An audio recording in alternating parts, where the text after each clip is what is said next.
Namo Namastubhyam Anaya Vegam Shakti Trayaya Kiladi Gunaya Papana Palaya Duranta Shaktaye Tad Indiyanam Anapavyavatmade. Pardon? Tu veux chanter? Ok, son traduction est tenue reportée par Srila Prabhupada. Srila Prabhupada qui? Alors, qui c'est qui parle là? Ceux qui ont suivi les classes. Hein? Français. Qui? Français. Je parle en français là? Ouais. Ben oui, je parle en français. Ouais. Qui c'est qui parle là? Gajendra. Gajendra, un éléphant qui parle, attention. On n'est pas à Disneyland. Non, mais je plaisante. On est dans le Bhagavatam. On en parlera. Ô Seigneur, donc c'est à Gajendra qui parle. Il s'adresse à qui? Hein? Oui, Vishnu, Krishna, Narayana. Ô Seigneur, tu es le maître d'une formidable puissance composée de 3 sortes d'énergie. Tu apparais comme la source de tous les plaisirs des sens et comme le protecteur des âmes soumises. Tu possèdes une énergie illimitée, mais tu ne te laisses pas approcher par ceux qui se montrent incapables de dominer leurs sens. Je t'offre sans fin mon respectueux hommage. Tenue reportée par Srila Prabhupada. Non, je vais peut-être d'abord situer un petit peu le verset. C'est la fin du chapitre 3, donc ce sont les prières d'abandon de Gajendra. Alors, Gajendra, ce n'était pas un éléphant ordinaire, puisqu'il parle déjà, et qui fait des prières extraordinaires. Alors, bon, c'est expliqué d'ailleurs dans le chapitre suivant, un petit peu, pourquoi il s'est retrouvé cette âme s'est retrouvée dans un corps d'éléphant. Alors, il y a beaucoup d'histoires où on voit beaucoup de sages qui maudissent, ils n'arrêtent pas en fin de compte. Hein. Bien sûr, on a le fameux, comment il s'appelle, qui a maudit Maharaj Ambarish, Durvasa Muni, il maudit à droite et à gauche. Mais souvent, les malédictions, ça devient des bénédictions quand le Seigneur arrive. Voilà. Donc, Gajendra, dans sa vie précédente, c'était un roi, le roi Indradyumna, et un roi très pieux, un grand dévot. C'était un grand dévot, en fait. À la fin de sa vie, il s'est retiré dans un ermitage. Il était très absorbé dans la méditation sur Krishna, bien sûr. Et arrive, comment il s'appelle l'autre? Un sage, dont j'ai écrit.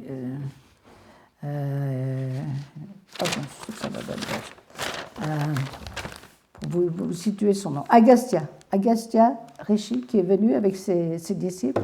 Et bien sûr, le roi Indradyumna était très absorbé dans la méditation, il n'a même pas remarqué qu'il était venu. Et Agastya s'est senti complètement offusqué, négligé, et il l'a maudit. Puisque tu es d'une intelligence obtuse, tu vas devenir un éléphant dans ta vie prochaine. Et il se retrouve comme le roi des éléphants, toujours en roi, mais chez les éléphants. Et il y a une autre malédiction, justement. Alors, la situation, c'est Gajendra, l'éléphant, il a été attaqué par un crocodile. Et le crocodile lui tire la jambe et l'a tiré dans la rivière. Bon, l'eau, ce n'est pas l'élément naturel d'un éléphant. C'est l'élément naturel d'un crocodile. Donc, le crocodile était dans son élément, il était plus fort. Et petit à petit, Gajendra perdait des forces. Et c'est là qu'il s'est dit, qu'est-ce que je vais faire? À qui m'adresser? Et par la miséricorde de Krishna, qui est dans son cœur aussi, et en vertu de son service dévotionnel du passé, donc il s'est rappelé ses prières. D'ailleurs, ces prières, c'est des prières très élaborées, très réalisées aussi, hein, ce n'est pas des petites prières comme ça en passant. Donc, voilà, donc il est en train de prier le Seigneur, et d'ailleurs, le Seigneur va être tellement content qu'il va apparaître sur Garuda, son aigle porteur. Donc, alors l'autre, le crocodile, lui aussi, c'était pas un roi, hein, c'était un Gandharva, et ben, lui aussi, il a fait une offense. Il a tiré la jambe d'un sage qui était en train de méditer, il a carrément tiré la jambe. Et le sage, comment il s'appelait le sage? Attendez. Il s'appelait.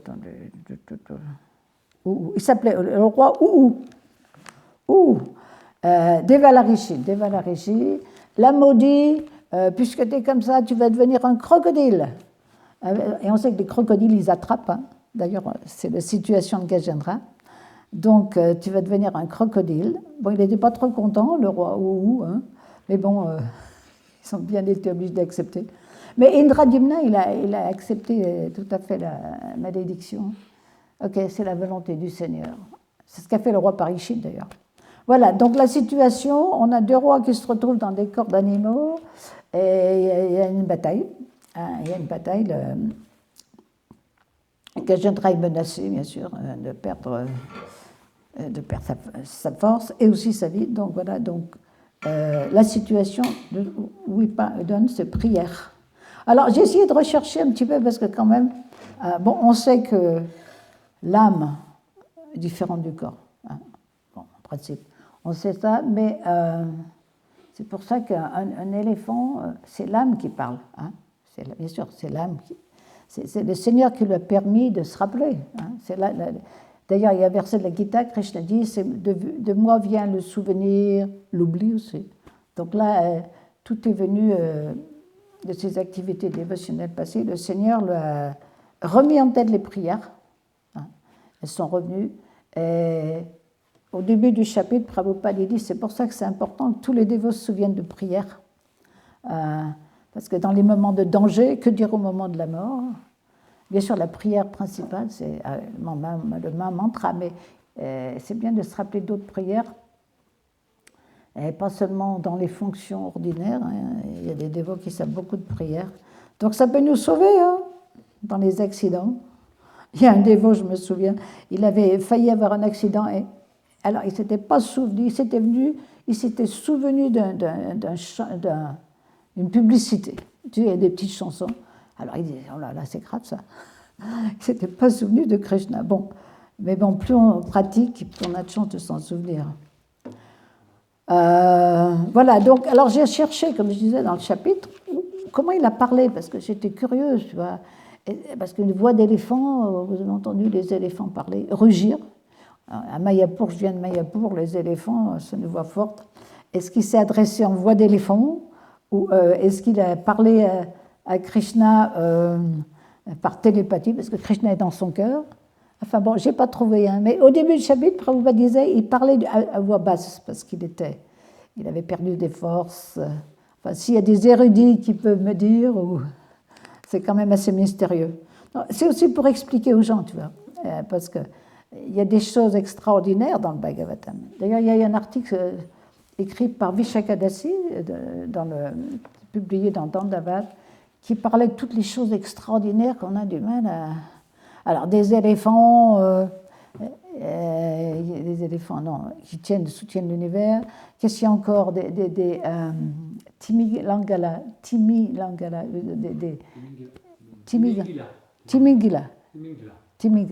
des poissons gigantesques qui peuvent avaler, quoi, des baleines, qui vivent au fond de l'océan, des choses dont on n'a pas l'expérience.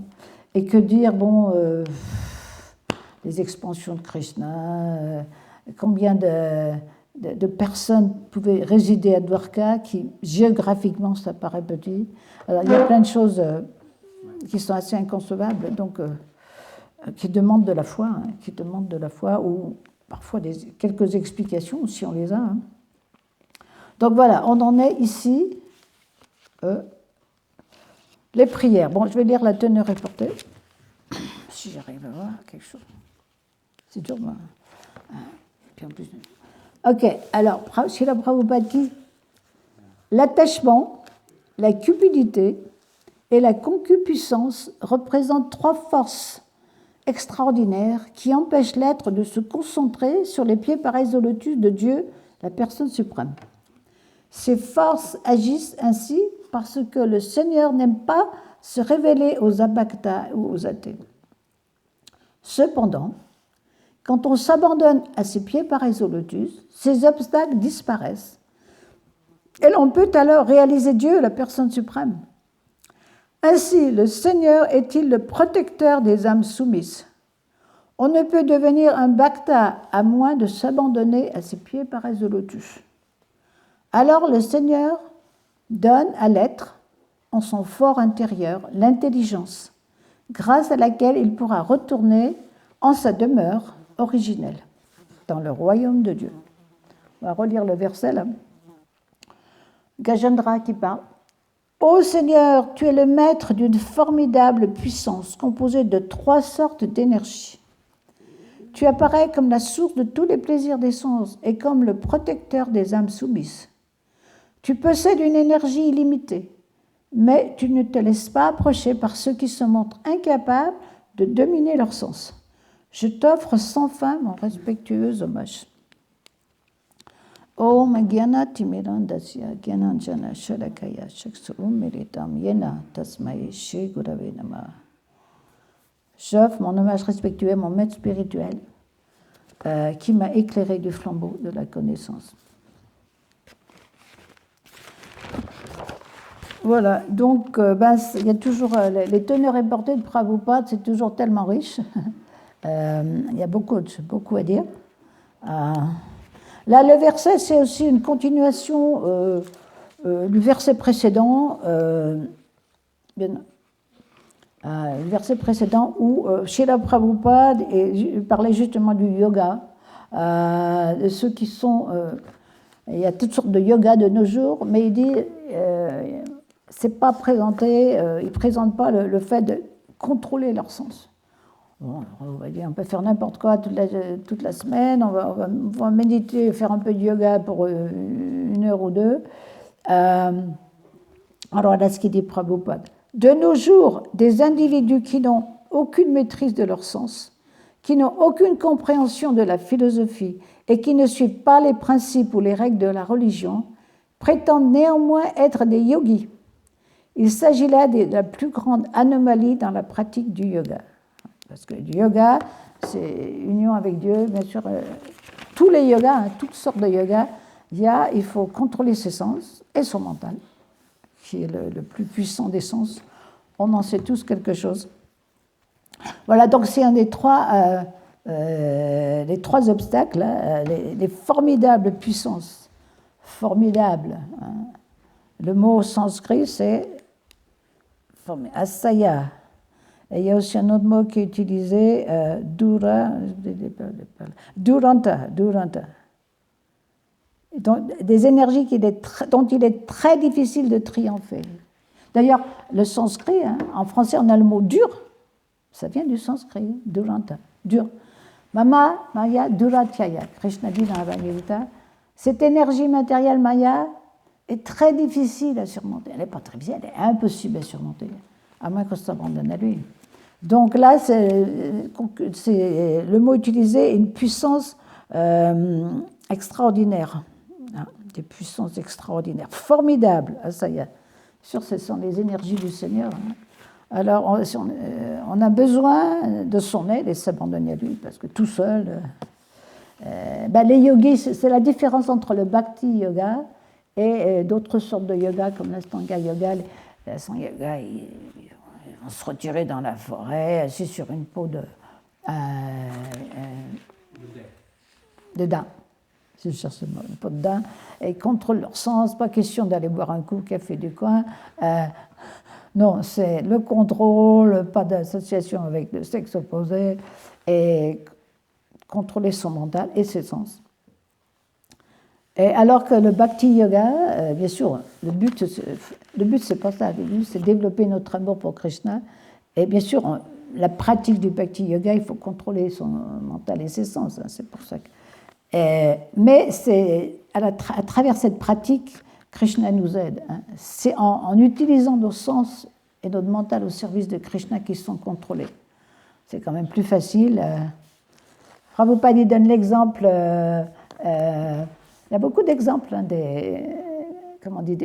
comme des paraboles, des images pour illustrer cette philosophie. Le petit chaton, il y a des petits chats, là, si vous allez les voir. Le petit chat qui est dans la gueule de sa mère, il est en sécurité, pourtant il est dans la gueule de sa mère. Par contre, le rat ou la souris qui est dans la gueule du chat, elle n'est pas en sécurité. Et il y a aussi l'exemple des singes qu'on voit à Vrindavan. Les singes qui s'accrochent à leur mère, elles sautent d'arbre en arbre. C'est un petit peu périlleux, alors que le chat, justement, il est dans la gueule, il est porté. Voilà. Donc, par le Bhakti Yoga, Krishna, il nous porte, il nous aide de différentes façons. Il est là, il nous donne l'intelligence, il nous donne la force, personnellement ou à travers ses dévots, ses représentants, ses écritures. Voilà, alors pour en revenir au verset, alors les trois sortes d'énergie formidables, hein, dont parle Gajendra, ce sont justement l'attachement, la cupidité et la concupiscence. Alors l'attachement, bien sûr, c'est l'attachement aux choses de ce monde, hein. L'attachement à la famille, aux choses temporaires en fin de compte. L'attachement à ses idées aussi, on a beaucoup de sortes d'attachements, pas seulement les possessions matérielles, ma voiture, mon compte en banque, ma maison, ma santé, mon corps, et mon mental, mes idées, ce sont les meilleures, bien entendu. Beaucoup d'attachements. On a beaucoup d'attachements, hein. Et que dire d'être attaché à ce corps, c'est moi. Voilà, donc ce sont des obstacles, elles empêchent l'aide de se concentrer sur les pieds pareils de Krishna. Voilà. Donc il y a beaucoup d'obstacles qui sont décrits et comment les surmonter aussi.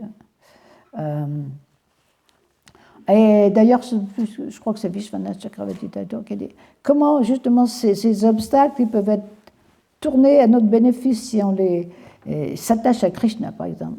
Bon, au lieu d'être attaché à toutes ces choses matérielles, attaché à voir les mortiers, à écouter ses divertissements, attaché aux dévots du Seigneur qui le servent. Donc on transfère notre attachement du matériel au spirituel. C'est pas qu'on ne sera pas attaché.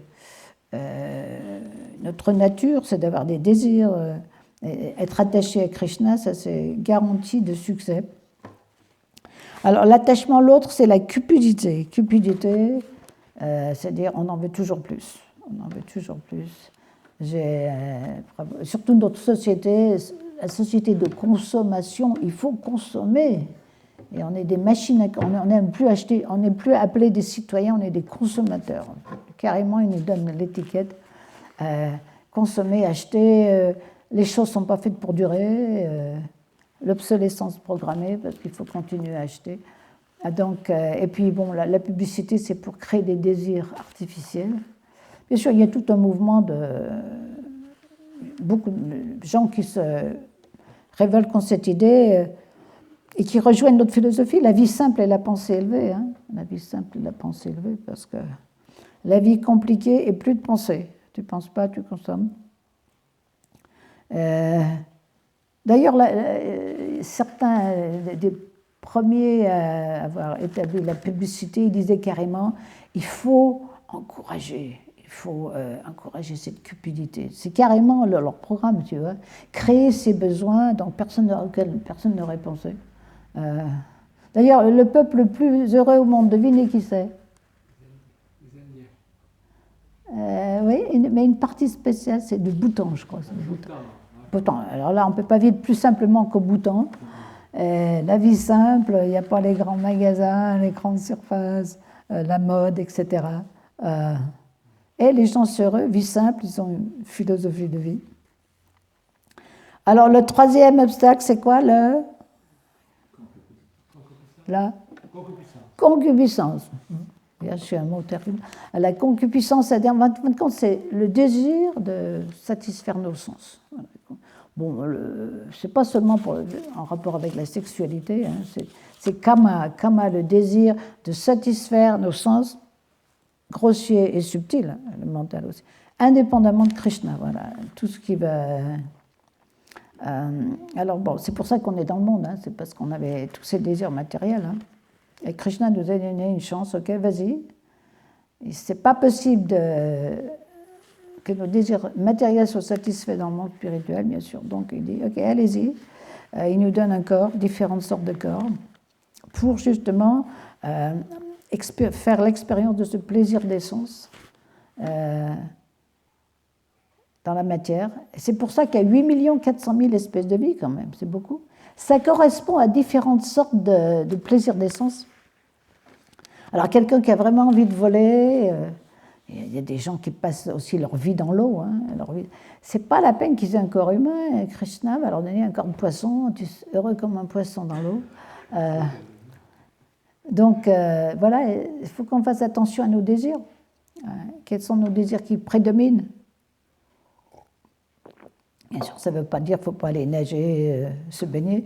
Mais bon, quels sont nos désirs? Qu'est-ce qu'on veut? Quel est le but de la vie? Quel est le but de la vie? Le but de notre vie, voilà. Donc, Bhagavatam nous éclaire, justement, c'est d'adorer la personne suprême. Et de retourner avec lui dans notre demeure originelle. D'ailleurs, c'est incroyable en lisant Bhagavatam, combien de fois Prabhupada, dans ses commentaires, il parle.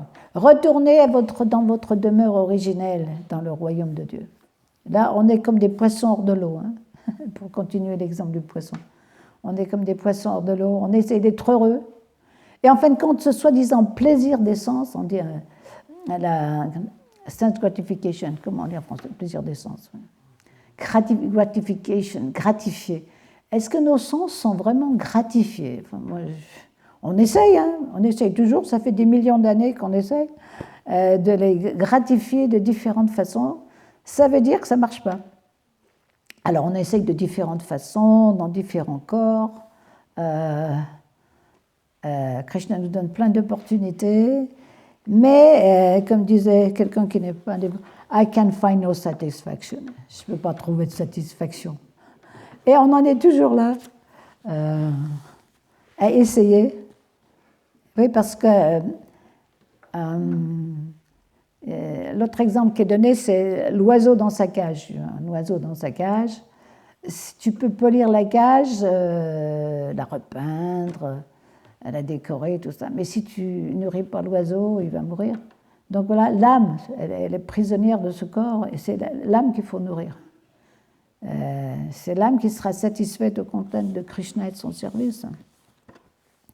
Et justement, nos sens deviendront purifiés. Et c'est avec nos sens purifiés qu'on peut vraiment goûter à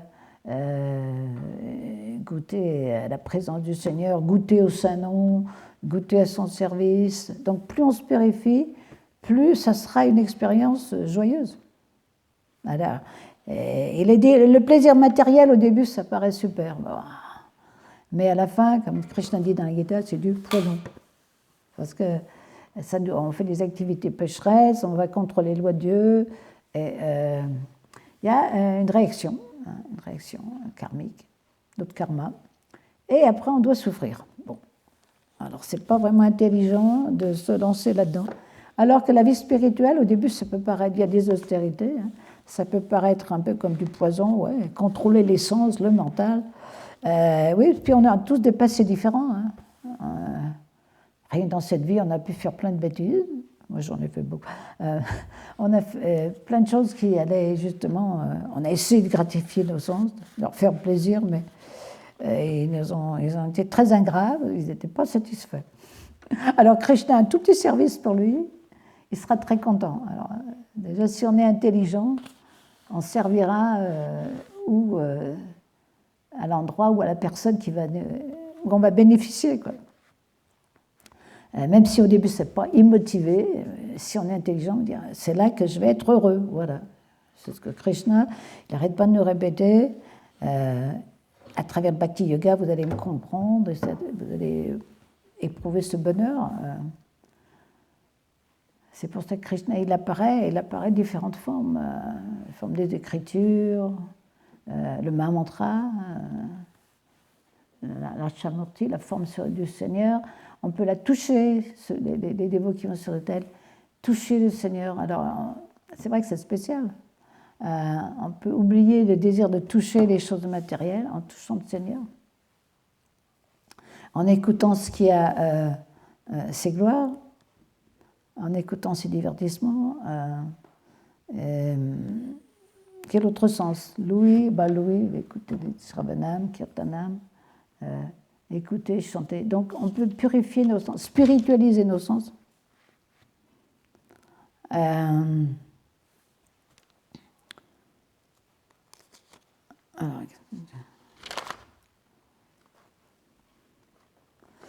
Bon, alors continuons là. Alors justement, le verset dit ce sont des obstacles, voilà, des obstacles à la vie spirituelle. D'ailleurs, il y a plein de citations. Srila Rupa Goswami, dans l'Upadesamrita, il cite tout ce qui est favorable à l'abandon, justement, l'abandon. L'abandon, c'est un grand sujet, c'est pas qu'on s'abandonne du jour au lendemain. Ça peut être progressif, ça peut être aussi instantané, hein. Mais bon, en général, c'est progressif, voilà. Parce que pour se défaire de ces attachements, ça peut prendre beaucoup de temps et parfois plusieurs vies aussi, hein. Ça dépend de nos vies passées, hein. Alors, donc, l'Upadesamrita, elle décrit... alors, peut-être vous pouvez participer. Quels sont les symptômes d'abandon? Allez, réveillez. Que vous avez lu dans les Écritures, un symptôme d'abandon à Krishna. Nectar de la dévotion. Il faut parler fort. Hein. Krishna est le protecteur. Voir Krishna comme son protecteur.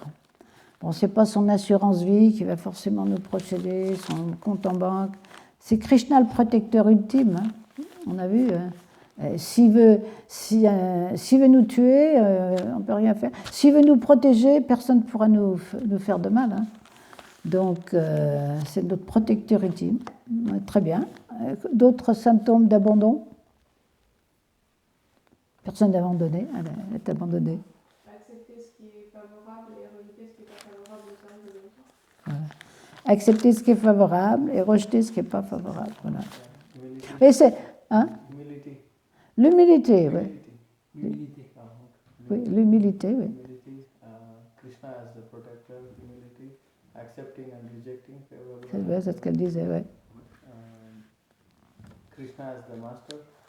Oui, bien sûr. Accepter ce qui est favorable et rejeter ce qui n'est pas favorable. On voit justement la conscience, c'est une grande science. C'est une grande science. Qu'est-ce qu'il faut faire, qu'est-ce qu'il ne faut pas faire, quel est le résultat si on se conduit de cette façon. En fin de compte, justement, tous les 4 principes régulateurs, c'est pour faciliter cet abandon et justement pour contrecarrer cette tendance au plaisir des sens. Hein. Pas d'intoxication. Oui, l'intoxication, c'est le plaisir des sens. Je ne sais pas si c'est vraiment le plaisir des sens. Mais bon, c'est l'illusion complète. Voilà. L'illusion complète, c'est dans le mental, le plaisir du mental, imaginer des choses. Manger de la viande. Manger de la viande, ça veut dire tuer les animaux. Quelqu'un va les tuer pour nous. Un karma terrible, surtout si on mange de la vache. Alors, pour un petit plaisir des papilles, les gens ne savent pas à quel point ils vont souffrir. Ils vont souffrir. On essaie de les éduquer, bien entendu, de leur offrir une alternative avec le prasad. Les jeux de hasard. En fin de compte, c'était intéressant parce que les gens, Las Vegas, la capitale, c'est quoi? Sin City, la capitale du péché. Parce qu'il y a toutes les activités qui sont mentionnées, c'est ce qui fait leur business là-bas. Les jeux de hasard, en fin de compte, ça détruit la véracité parce que les gens veulent gagner quelque chose sans travailler de façon honnête et responsable. Comme ça, ils vont jouer à la roulotte ou autre chose. Et parfois gagner, souvent ils perdent. Et même ceux qui gagnent, des fois, c'est pas que leur vie va être meilleure. Il y a des statistiques. Après, ils vont rejouer ou tout perdre. Il y en a qui se retrouvent dans la rue carrément parce qu'ils avaient mal géré de tout cet argent qu'ils avaient gagné de cette façon pas très responsable. Eh bien, bon, que dire de sexualité illicite? Bon, illicite, c'est décrit, bien sûr, le plaisir des sens, de tous les sens en même temps. Surtout dans notre société, c'est poussé à outrance. c'est présenté comme le super plaisir. Bon, il y a un certain plaisir, mais bon, beaucoup de conséquences qui peuvent être très fâcheuses à tous les niveaux. Donc c'est ça, c'est une illusion de plaisir, en fin de compte, c'est des illusions de plaisir. Et notre société matérialiste encourage à tout va des activités. Le gouvernement, la Française des Jeux, c'est les plus grandes industries au monde, c'est tout basé sur ces activités. Hein. Donc, on est protégé par les instructions de Krishna, hein, les instructions. Accepter ce qui est favorable, rejeter ce qui n'est pas favorable. Voilà. Il y a aussi d'autres choses qui ont avec l'abandon. Nitai Satchisuta Prabhu, toi qui es abandonné, tu peux nous dire? Tu essayes. Tu essayes. On essaye tous. Hein. Moi non plus, je ne suis pas abandonné. Utiliser tout son temps au service de Krishna. Différentes activités. C'est mentionné dans le lecteur de la dévotion. L'humilité, c'est très important, l'humilité, parce qu'on reconnaît déjà notre position infime, minime. On dépend totalement de Krishna, des autres. On se croit indépendant, mais en fin de compte, on dépend de tellement de choses. Sous tous les points de vue, hein, matériellement aussi. Hein. Et même notre corps. On pense, ouais, mon corps, mais on ne sait pas comment ça marche. Enfin, bon, il y a des livres qui expliquent, mais on ne contrôle pas les activités de la digestion, de la respiration, à moins qu'on devienne yogi très avancé. Mais c'est tout des mécanismes automatiques qui sont contrôlés par des êtres supérieurs. Hein. Les devas, il y a un deva qui est en charge de la digestion. C'est pour ça cette connaissance, on a besoin de cette connaissance pour réaliser vraiment notre position où on est. Hein.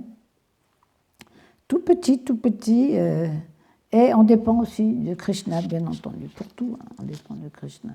Donc ça peut paraître, pour les matérialistes, ça peut paraître très dur à accepter, indépendance, je suis indépendant. Je peux faire ce que je veux, comme je veux, quand je veux. Bon, après, il y a Krishna qui passe par là, avec le coronavirus ou autre chose, et on se rend compte que, en fin de compte, c'était bien, ce coronavirus, ça montre à quel point notre illusion d'indépendance. Hein. On avait tous des plans, moi j'avais des plans, bon, tous les plans étaient chamboulés par un petit, soi-disant virus. Alors, justement, la teneur est portée. Prabhupada fait un point intéressant. Après, je vous laisserai le temps pour les questions. Attendez, non, rien du tout. Ce serait bien d'avoir une lampe. Pourquoi ces forces agissent ainsi? Parce que le Seigneur n'aime pas se révéler aux abhaktas et aux athées. Voilà. Donc, il y a des obstacles. Il veut voir à quelle Maya, c'est l'énergie d'illusion. Hein, c'est celle qui... elle va nous tester. Alors, qu'est-ce que vous voulez? Est-ce que vous voulez moi, votre plaisir d'essence, ou vous voulez Krishna? Voilà. Donc, il y a des forces opposées et on est confrontés justement à nos désirs. Qu'est-ce qu'on veut vraiment? Qu'est-ce qu'on veut vraiment? Alors, c'est bien. C'est bien qu'il y ait des obstacles, parce que d'ailleurs, c'est avec les obstacles qu'on devient plus fort. Si tout était tellement facile. Et puis aussi, ce que Prabhupada dit, pourquoi Krishna, le Bhakti Yoga, en fin de compte, c'est la libération impersonnelle, c'est plus facile que de devenir un dévot, parce qu'un pur dévot, Krishna devient dépendant de son dévot. Krishna devient même contrôlé par son dévot. Alors, il ne veut pas donner le pur amour, le prema bhakti à n'importe qui. Hein. Il veut voir vraiment qu'on est abandonné, qu'on veut lui faire plaisir. Voilà, donc c'est pour ça qu'il y a des obstacles. Mais ils disparaissent dès qu'on s'abandonne à ses pieds par résolutus. Voilà. C'est vrai, on voit que Krishna, pratiquement, il nous aide. Voilà, je vais relire le verset. Tu es le maître, ô Seigneur, tu es le maître d'une formidable puissance composée de 3 sortes d'énergie. Tu apparais comme la source de tous les plaisirs des sens et comme le protecteur des âmes soumises. Tu possèdes une énergie limitée, mais tu ne te laisses pas approcher par ceux qui se montrent incapables de dominer leurs sens. Je t'offre sans fin mon hommage respectueux. Oui, on pourrait conclure là-dessus d'ailleurs. Krishna est la source de tous les plaisirs des sens, les sens spirituels. C'est ça, c'est ce que je disais tout à l'heure. Donc, si on est intelligent, si on veut vraiment du bonheur, du plaisir, il faut se tourner au bon endroit. Alors, des commentaires, des questions ou des contestations? Quelqu'un? Quelque chose? Tout le monde est d'accord? On va tous s'abandonner aujourd'hui? Parfois, il y a des choses difficiles pour s'abandonner. Par exemple, une maladie, un accident, la perte d'un être cher, il y a des choses. C'est vraiment des tests difficiles à surmonter. Et que dire, là, on voit toutes ces malédictions. Tu vois. Une autre malédiction, le roi Parikshit, un grand roi, un grand dévot, maudit à mourir dans 7 jours. Mais il aurait pu contrecarrer cette malédiction, parce que c'est un grand dévot. Mais il a accepté ça comme la volonté de Krishna, et il en a profité pour justement se retirer près du Gange et écouter avec grande attention le Bhagavatam. Et vous allez voir justement Gajendra, finalement il a été délivré. Le Seigneur Narayan lui-même est apparu. Et il a coupé la tête du crocodile. Donc ça a dégagé la jambe de Gajendra, et il a retrouvé, Gajendra a retrouvé son corps spirituel. Il est retourné au monde spirituel. Donc une histoire se termine bien. Et le crocodile, le roi lui, il est retourné avec les Gandharvas. Voilà, donc souvent les malédictions, comme je disais, ça termine bien.